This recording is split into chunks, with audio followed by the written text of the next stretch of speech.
Hello folks, Harry Powell here, Reverend Harry Powell to those that believe. And I expect you thought I was going to come here to talk about hate and love, give that old story that is older than time. But not today, folks. No, folks. Today, I am here to sing. And I'm going to put my heart into it so that you can feel the love tonight. I was just a baby, my mama told me, son, always be a good boy, don't play around with guns. But I shot a man in Reno just to watch him die. So when I hear that train a-coming, I hang my head and cry. Well, one of these days I'm gonna get that song right. But until then, just gonna keep dancing and doing my thing.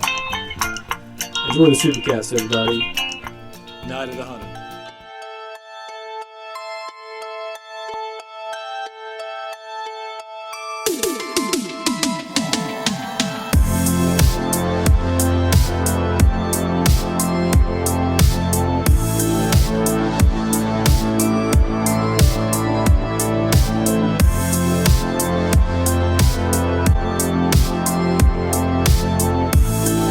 And welcome to the SuperCaZt, everybody. I am your host, the man who put the super in SuperCaZt, the Super Foch. And with me, as always, is my good buddy Steve Z, the man who put the Z in SuperCaZt. Hi, folks. I'm going to go for this, okay? Probably going to be very cringy. Leading. Oh, gosh. Okay, I'm done with that. He didn't tell me he was going to do that, so that surprised me too, guys. Sorry about that. No, I'm kidding. Welcome into the SuperCaZt again, everybody, and if you're new here, as we always say, welcome to our little family. We are just so excited for you guys to be a part of this, and we are lovers of movies, of all kinds of movies, and to prove that, we're going to talk about a film that I was not even aware of until about 2 weeks ago, and that is, of course, Night of the Hunter. But before we get into that, we always like to remind you, if you do like what you hear and see and all that good stuff, then please like our video and subscribe to our channel. And make sure you turn on the notifications for when we have new episodes, because we pretty much have a new episode every week. Maybe more than one a week, you never know. So be sure to turn that on so you'll know, because we would really love for you guys to join us every time and give us your thoughts.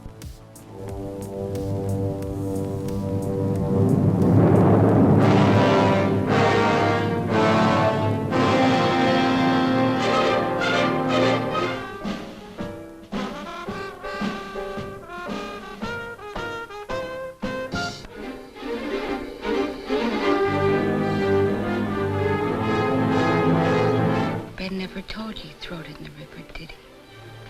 I can hear you whispering, children, so I know you're down there.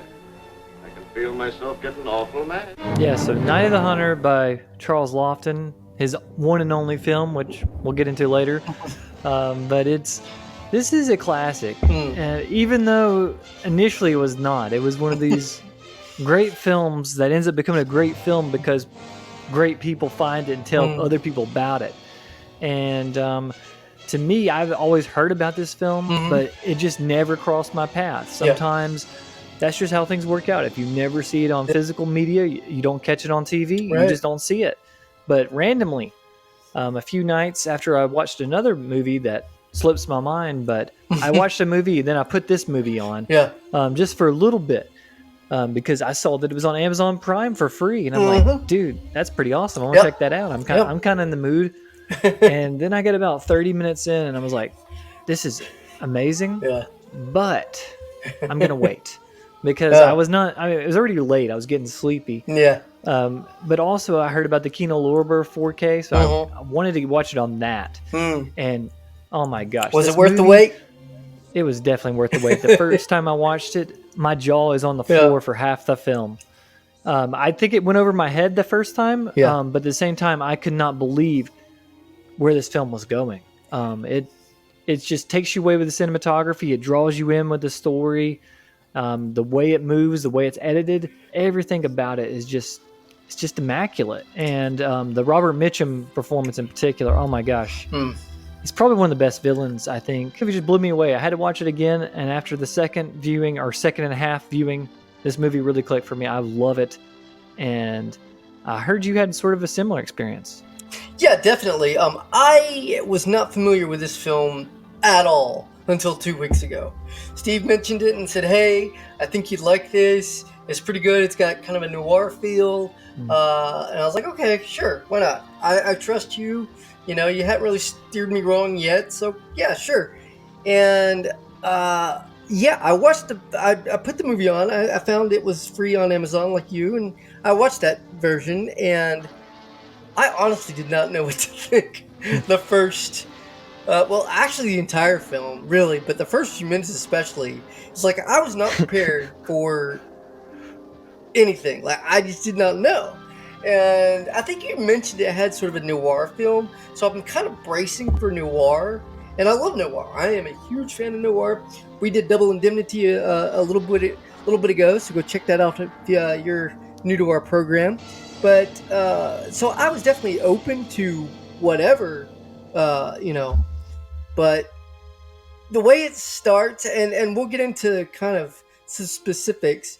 But the way it starts, I'm just like, what is this? Is it like a acid trip? I mean, what's going on here? You know.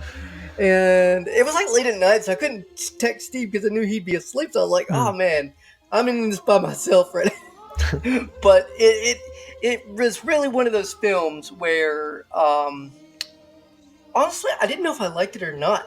I really just did not know. I think I kind of didn't like it just because I didn't know what else to say. I didn't hate it. I didn't turn it off. But I watched the entire thing, but it just I didn't know how to compute it. So I was mentioning it to my wife a few days ago, or a few days later, and she goes, "Oh yeah, your friend Justin loves that film." And I was like, "Really? Okay." So I watched it again. And by the way, I'm going to dedicate this episode to Justin because he loves this film. So Jay, here you go, buddy. But I watched it again, and I was like, okay, yeah, all right. I think I get it this time. It is a very unique film, and we'll try to talk about it. I mean, I know there's a lot, and I said this before we started.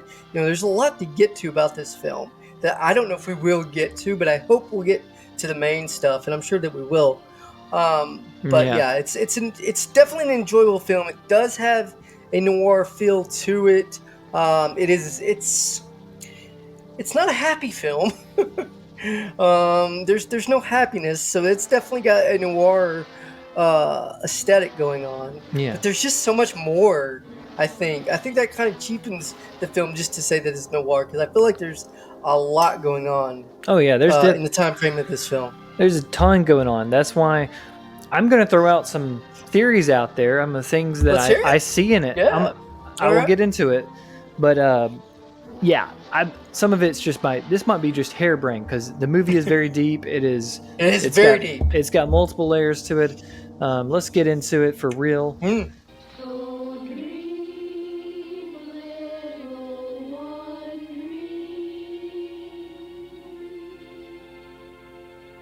Now, you remember, children, how I told you last Sunday about the good Lord going up into the mountain and talking to the people? And how he said, blessed are the pure in heart, for they shall see God. And how he said that King Solomon in all his glory was not as beautiful as the lilies of the field. And I know you won't forget, judge not, lest ye be judged, because I explained that to you. And then the good Lord went on to say, beware of false prophets, which come to you in sheep's clothing, but inwardly they are ravening wolves. So you kind of get into it already. The feel of this film, yeah, it's kind of noirish. It's actually, I think, closer to like German expressionism, which you see in noir is based off of that. Right. So they're definitely, it's like this begat that. So you have that sort of feel, but the ending is not a noir ending. It ends better than you would think. and it Right. starts better than you would think, even though it gets dark very quickly. I mean, so Yeah. let's get into it. It's the beginning. If you don't know what it is, it Mm-hmm. brings you in after the awesome credits, and Mm-hmm. you're in outer space, and then all of Yeah. a sudden, out of nowhere, there's this lady talking to you, and she's telling you, say, "Hey, children, you remember what I told you?" And then Yeah. these little kids' heads appear out of the stars, and Yeah. she's talking to these kids up in the stars. And yeah, like you said, the first time you're watching, it's like, "Am I tripping? What is this?" For real. And I will say, watching this late at night is actually the best time to watch this film. Yes, I agree. It's like you're dreaming when you watch it. Yeah. So that's kind of actually a good way to start with this film. I think it is a dream. I think Yeah. it is her sitting down at the beginning, as I'm throwing out my crazy theories. She's telling this story, and the rest of the film is like a child's dream mixed with a nightmare. And that's kind of where I start. And I guess the big part of that nightmare gets created because Charles Lofton is, I don't know, he's just a weird mad genius. I want to see more from this guy, but we don't. He was drawn to this because of the book, and he just felt like I had to make this movie. It's kind of odd film because this guy's a British actor, and he's known for that. And then he comes over to America to direct this movie in the Ohio River Valley, and it's got a very much a southern feel to it. So it just seems very odd, but to me, it just is perfect. Let me ask you this: is it very faithful to the book that you know of? I have no idea. I don't really care. I don't really care. This is unbelievable, and I think because he picked the right guy to play the villain. He really. Apparently, his casting was like, I'm just going to sit down with somebody, hang out with them, and see if they're good for the role. Not let them read any lines or anything. And he just sat down with Roger Mitchum, and he's like, "This guy is a SOB. He's perfect." Well, now what's to be, Lord? Another widow? How many's it been? 6? 12? I just remembered. You say the word, Lord. I'm on my way. I gotta tell you, and again, I was completely lost first time I watched this film. The second time, I kind of had an idea of what was going on. But both viewings, I have to say, that part really drew me in. That actor and that role really kept me connected to this film because of, well, the acting and the writing. I mean, because, and I think you're getting into it, but it's like, because you really don't know anything but what this guy's thinking. Like, you don't really know anything else, and you're honestly kind of confused about him at the start too, or at least I was. But I'm sure you're about to get into that. So no, I was not.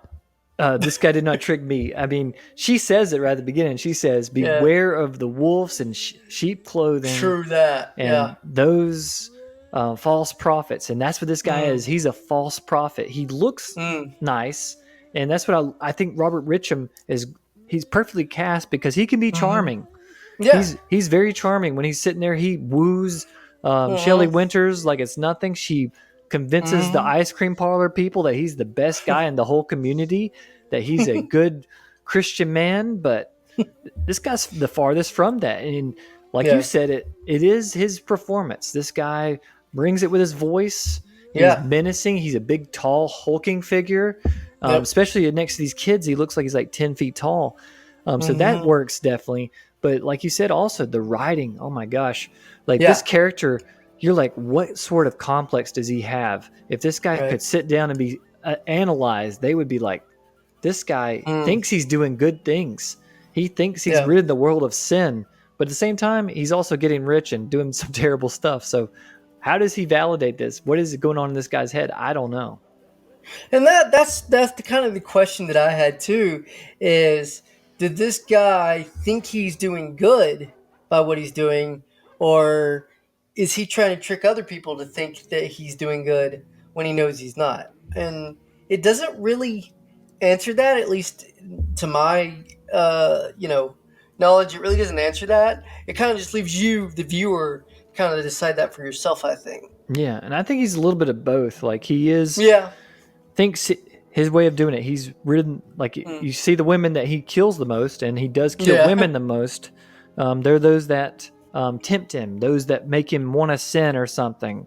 Right. And that's how he kills them. I mean, so I think, but the sickness is what brings that out of him is just like them dancing in front of him or something like that. And, but the other part, yeah, this guy's straight up evil. I think he's the embodiment of evil. I think that's what he symbolizes is he is just evil. That's why his presence is so big. Like just when he's enters that mode of it's on, it's just darkness. It's a very bad feeling. The only person I can compare him to really is Michael Myers. Ooh, good one. Yeah. But it's like Michael Myers if Michael Myers was really charming. So I think he's perfect. I think, like you said, he makes the film. If this film does not have an antagonist like this, it's not as memorable. And if you don't have somebody like Robert Mitchum playing him, it's not as memorable. It's almost kind of like also Norman Bates, maybe a little bit, where he's got this really pronounced,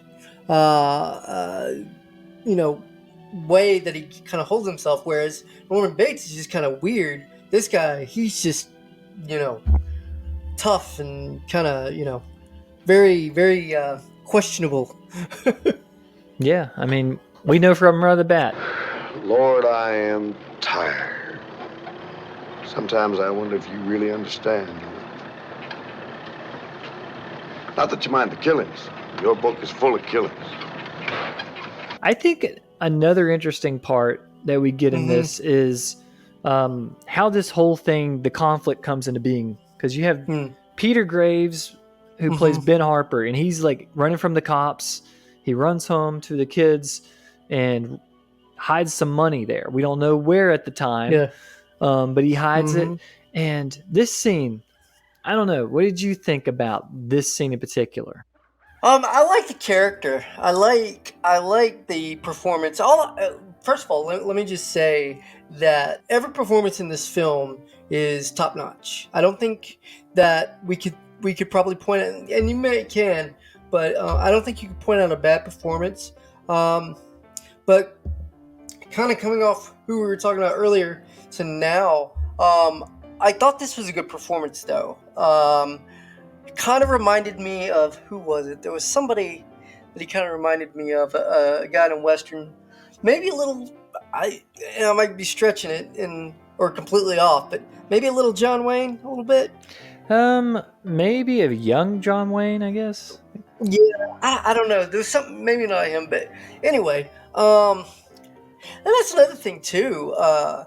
This film had a very kind of Western feel too, a little bit, I think. And I think with the good and evil kind of facing off with each other, and that's classic Western right there. But yeah, I like this scene, and I just like that character a lot. Yeah, I like it because this movie takes place during the Depression, and the setting that has to factor into it, because otherwise it would be kind of weird if these kids were out roaming the countryside by themselves. But we also see the desperation here of this dad. He wanted his kids to have something better, and he just stole this money. I guess he was going to give it away to everybody or take his family out of this. And then he just gets caught and he gets hanged right off the bat. And I do like his interactions. Those poor kids. Yeah. Oh, those poor kids when the dad's getting led off into the car and everything. And it's just like, he gets me every. Ben Harper. I'm going now, children. Goodbye. Drop that gun, Harper. We don't want the kids hurt. Just mind what you swore, son. Mind, boy.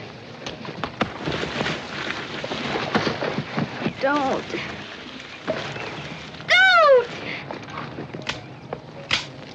Because that happens pretty early in the film, and you're like, man, I'm not even prepared for this yet. So, the emotions, the range of emotions in this film is something, too, I think we need to talk about, because that's another thing, probably the biggest thing that I was not prepared for, is how many emotions you feel in this film.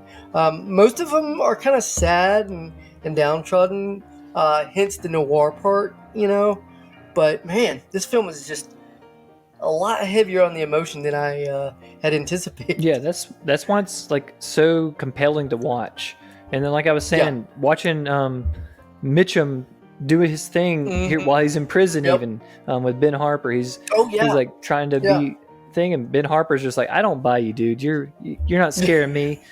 But that's what another thing that I want to bring up about our antagonist here, because he's terrifying. He's very menacing. Like I said, I was just comparing to Michael Myers.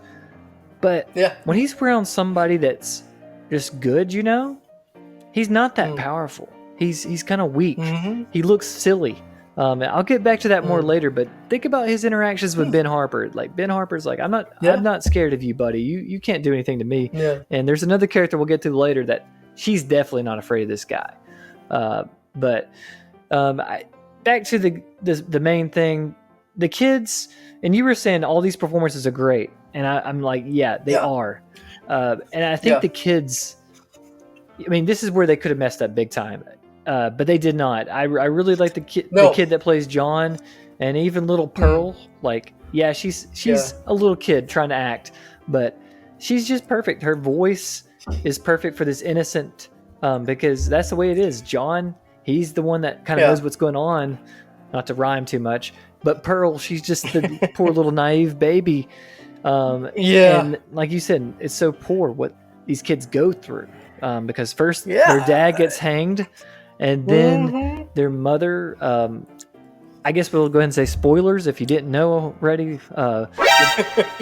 Their mother gets killed by this crazy psychopath guy. And then they get hunted down by this guy for weeks on end. And it's just, that's why the ending is so good to me. And I can't wait to get to that, because these kids go through it. They go up the river.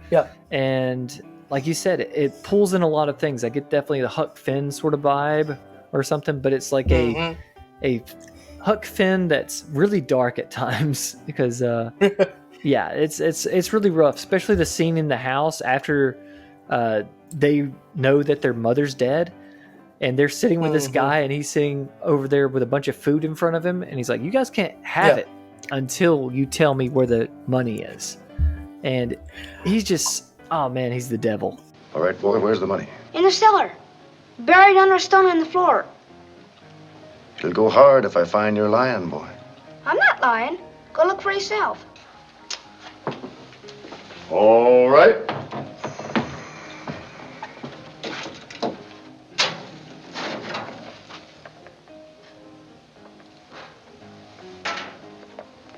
Come along.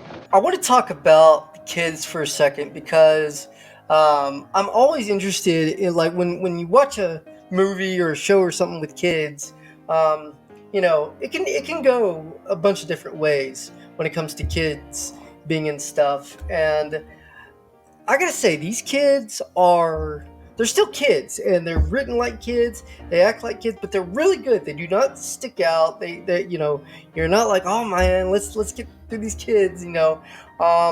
They don't try to, you know, I mean, like you said, they find their mother dead. I mean, that scene right there, I mean, what's the worst thing you could go through as a kid than finding that? I mean, that just, you know. So the very strong performances for the kids, and like I said a minute ago, there's not a bad performance, and I mean that with the kids too, because again, they are still acting like kids, but it's not in an annoying way, and it's not like, you know, they stick out, you know, among all these other really great performances from the adults. So I was really that was another thing I really loved about this film, is the way the kids acted and the way they were portrayed by the writing in this film.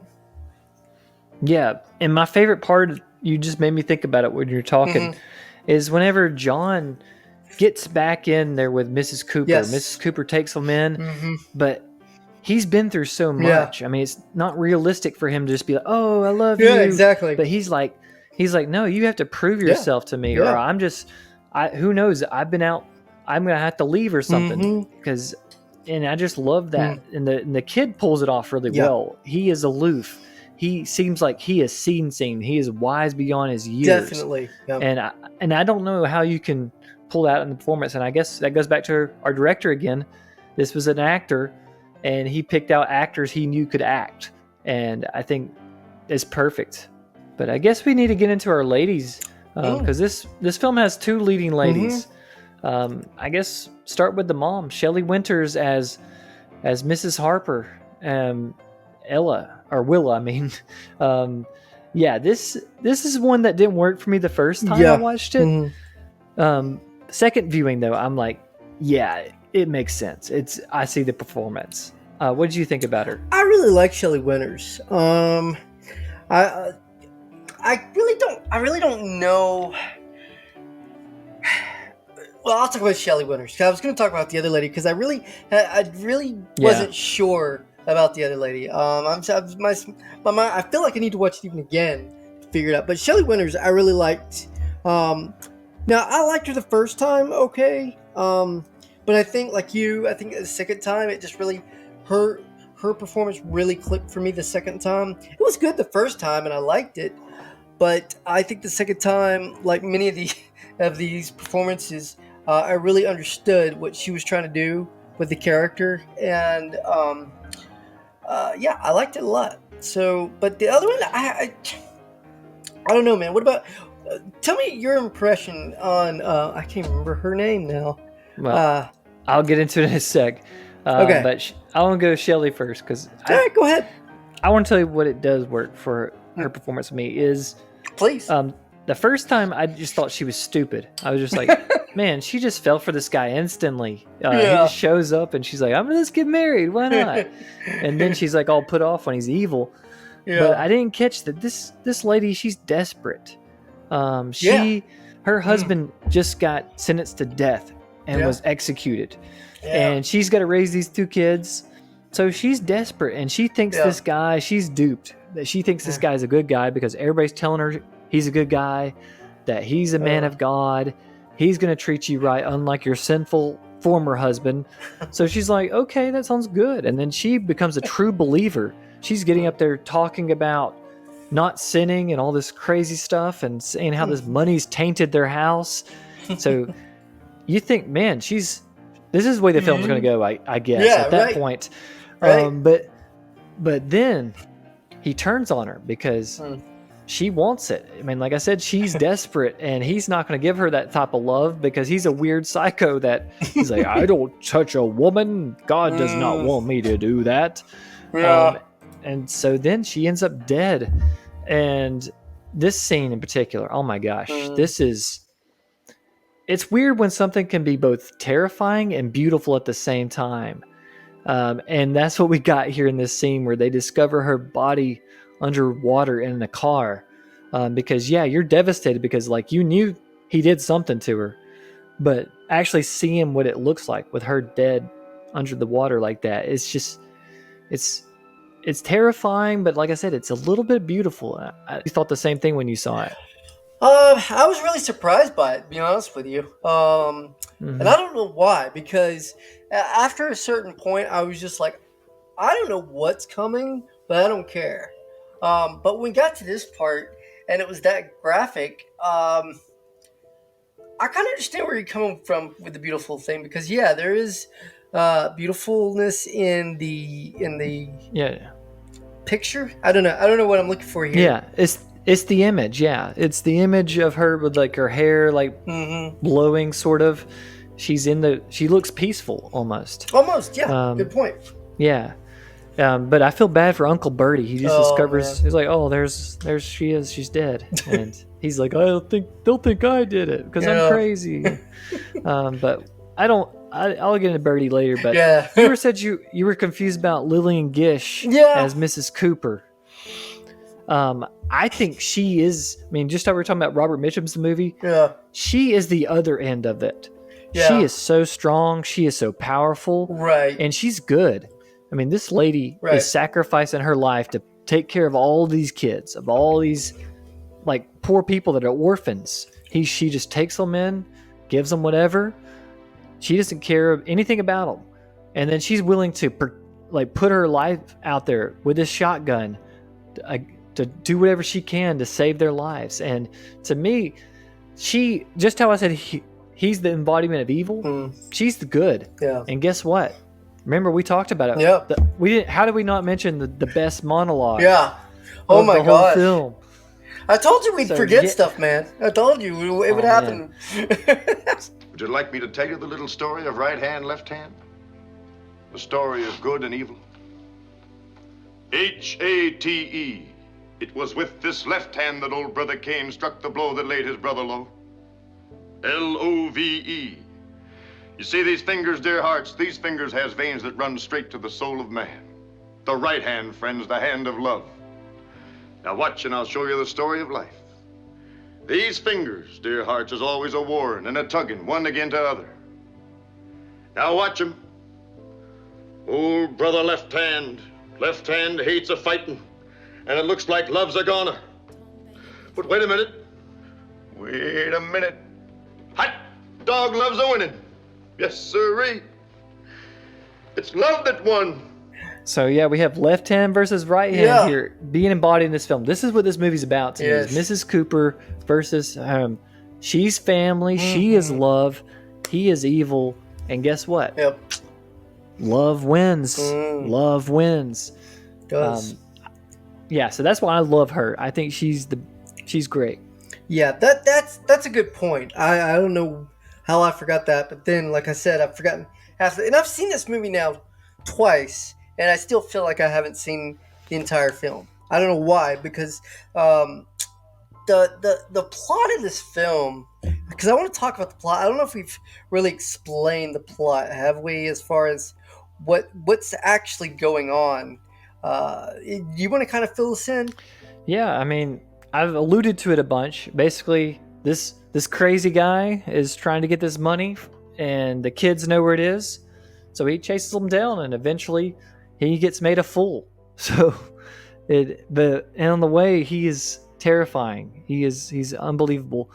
But I think the other cast members, I like their parts, like Birdie, and I like the Spoons, the Mrs. Spoon and Mr. Spoon, and I love Mr. Spoon in particular. He's the one that almost figures it out, but then his wife just says, "Shut up, you fool," and I kind of like that, but at the same, just because the plot needs it, the plot needs these kids to be on the run and to meet up with Mrs. Cooper eventually.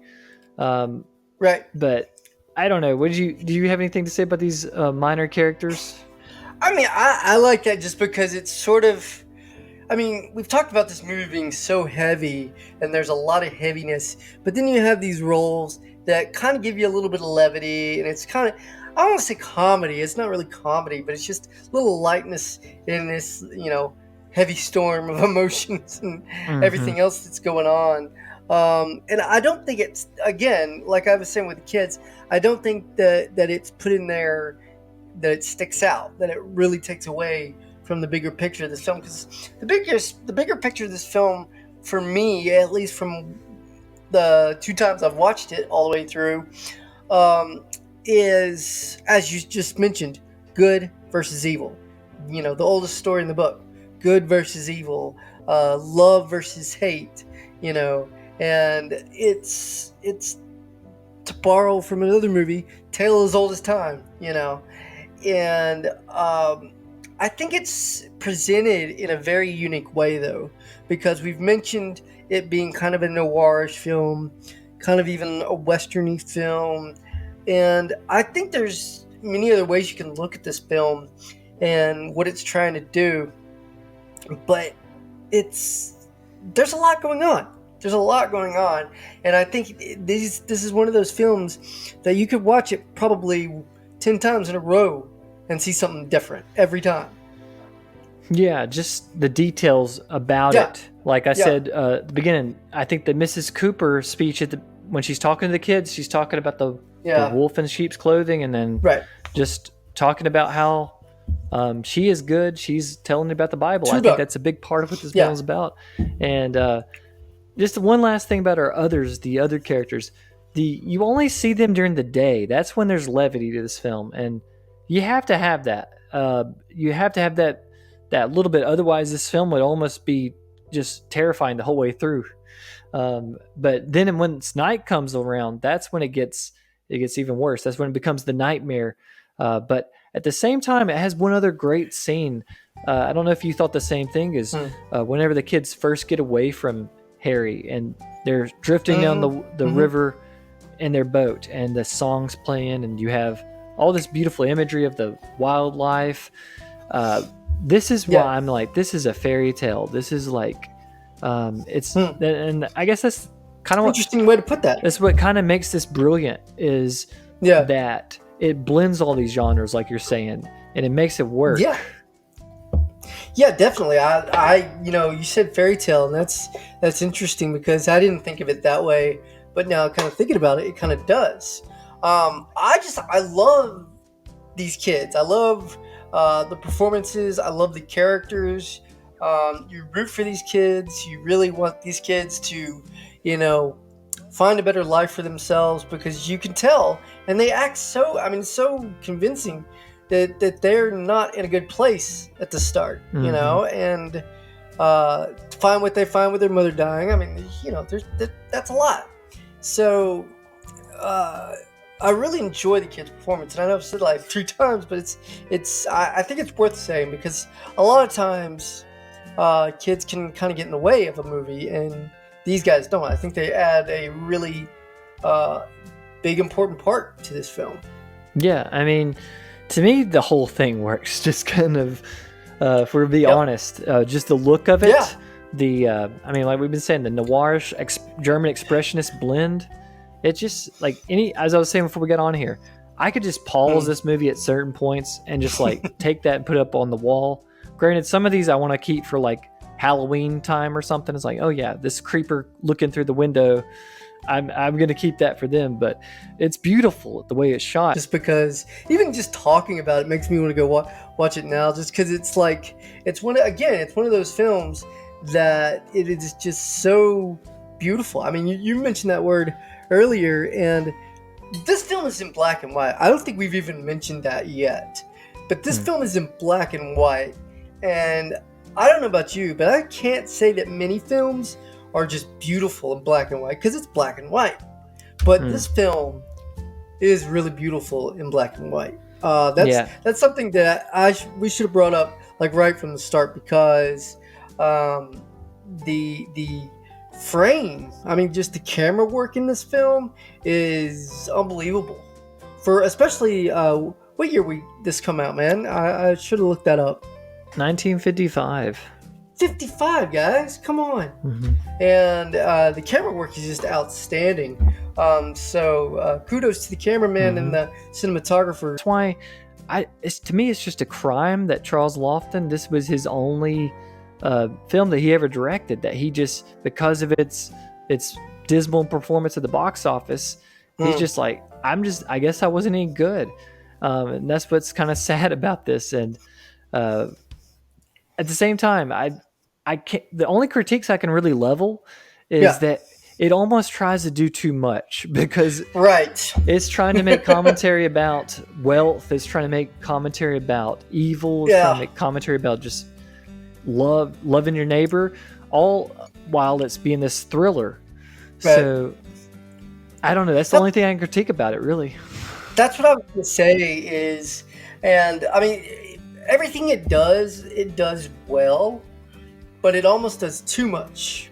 And it's hard for, this is not a casual watching film, guys. You can't just watch this film. You can't just put this movie on in a party and, expect to follow it, because you're not going to. You have to, you really commit yourself to the film, put some earphones in like I did, and, enjoy it. It's a great film. And I to anybody that loves these kind of Hitchcock, and I mentioned this before we started, had a very Hitchcockian feel. And anybody that loves those kinds of films and you haven't seen this, I would definitely recommend watching this, because again, it goes in so many different directions from the jump too. It doesn't waste time. Not at all. I think that's one of the things I really liked about this film is the pacing. It moved at a pretty good pace.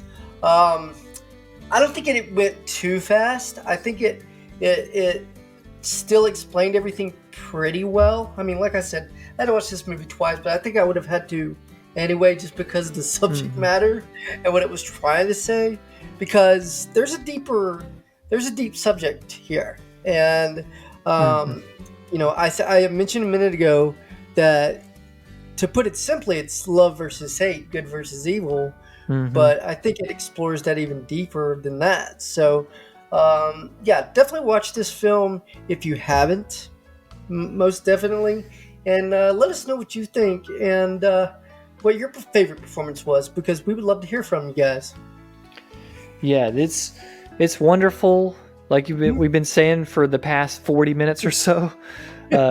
It's great. And I guess one last critique I might say is my first time watching it is that one part with Mrs. Cooper did not work for me the first time, just because I thought the film had so much momentum that it kind of halted a little bit.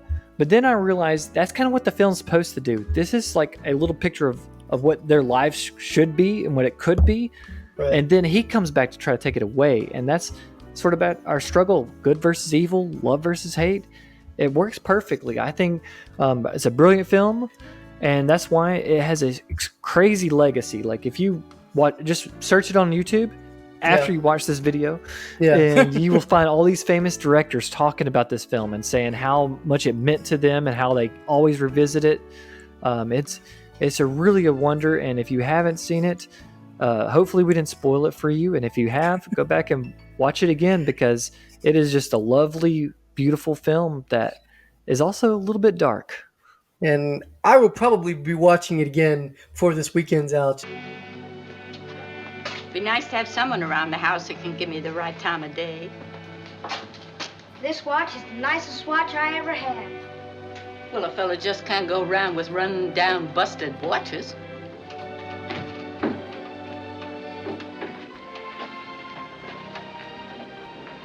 They abide and they endure.